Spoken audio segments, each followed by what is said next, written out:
Hunza T V کے معزز ناظرین کرام السلام علیکم۔ ناظرین کرام، خانہ کعبہ یا بیت اللہ مسجد حرام کے وسط میں واقع ایک عمارت ہے جو مسلمانوں کا قبلہ ہے۔ اس کی طرف رخ کر کے مسلمان عبادت کیا کرتے ہیں اور یہ دین اسلام کا مقدس ترین مقام ہے۔ اگر اس کی تاریخ کا مطالعہ کیا جائے تو پتہ چلتا ہے کہ حضرت ابراہیم علیہ السلام کی قائم کردہ بیت اللہ بغیر چھت کے ایک مستطیل نما عمارت تھی جس کے دونوں طرف دروازے تھے جو سطح زمین کے بالکل برابر تھے، جس سے ہر خاص و عام کو گزرنے کی اجازت تھی۔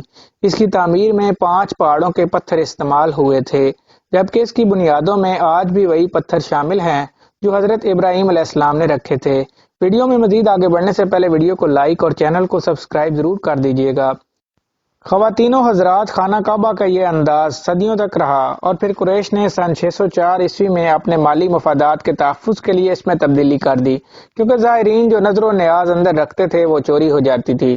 حضرت عائشہ صدیقہ رضی اللہ تعالی عنہا بیان کرتی ہیں کہ میں نے رسول اللہ صلی اللہ علیہ وآلہ وسلم سے حتیم کے بارے میں سوال کیا کہ کیا یہ بیت اللہ کا حصہ ہے؟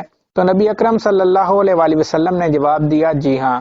حضرت عائشہ صدیقہ رضی اللہ تعالی عنہا بیان کرتی ہیں کہ میں نے پوچھا کہ اسے پھر بیت اللہ میں داخل کیوں نہیں کیا گیا؟ تو نبی آخر الزماں حضرت محمد صلی اللہ علیہ وآلہ وسلم نے جواب دیا کہ تیری قوم کے پاس خرچے کے لیے رقم کم پڑ گئی تھی۔ میں نے کہا بیت اللہ کا دروازہ اونچا کیوں ہے؟ تو نبی اکرم صلی اللہ علیہ وآلہ وسلم نے جواب دیا کہ تیری قوم نے اسے اونچا رکھا اس لیے تاکہ وہ جسے چاہیں بیت اللہ میں داخل کر دیں اور جسے چاہیں داخل نہ ہونے دیں، اور اگر تیری قوم نئی مسلمان نہ ہوتی اور ان کے دل اس بات کو تسلیم کرنے سے انکار نہ کرتے تو میں حتیم کو بیت اللہ میں شامل کر دیتا اور دروازہ زمین کے برابر کر دیتا۔ ناظرین، حتیم جسے حجر اسماعیل بھی کہا جاتا ہے، خانہ کعبہ کے شمال کی جانب ایک دیوار ہے جس کے باہر سے طواف کیا جاتا ہے۔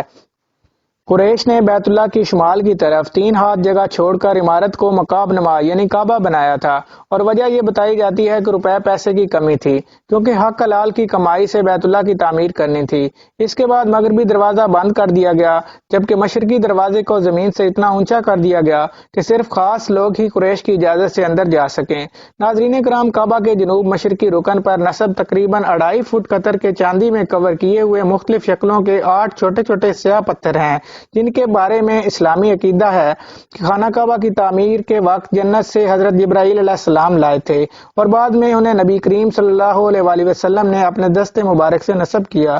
دوستو، یہ مقدس پتھر حجاج بن یوسف کے کعبہ پر حملے میں ٹکڑے ٹکڑے ہو گیا تھا۔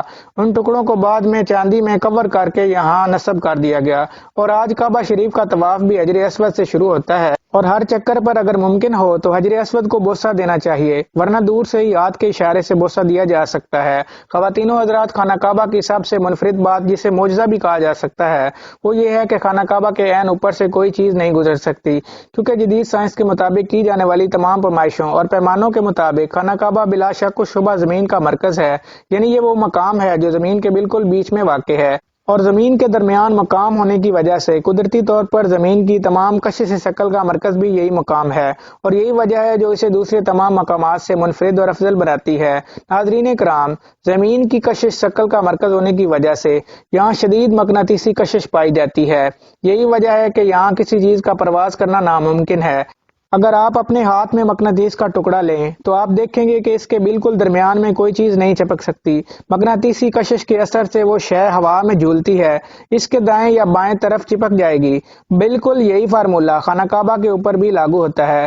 مرکزی مقام اور مقناطیسی کشش کی شدت ہونے کے سبب یہ ناممکن ہے کہ کوئی طیارہ، حتیٰ کہ کوئی پرندہ بھی خانہ کعبہ کے عین اوپر سے نہیں گزر سکتا۔ خواتین و حضرات، یہ وہ حقائق تھے جو شاید کسی پتھر کے آگے بھی رکھ دیے جائیں تو وہ بھی پگھل جائے۔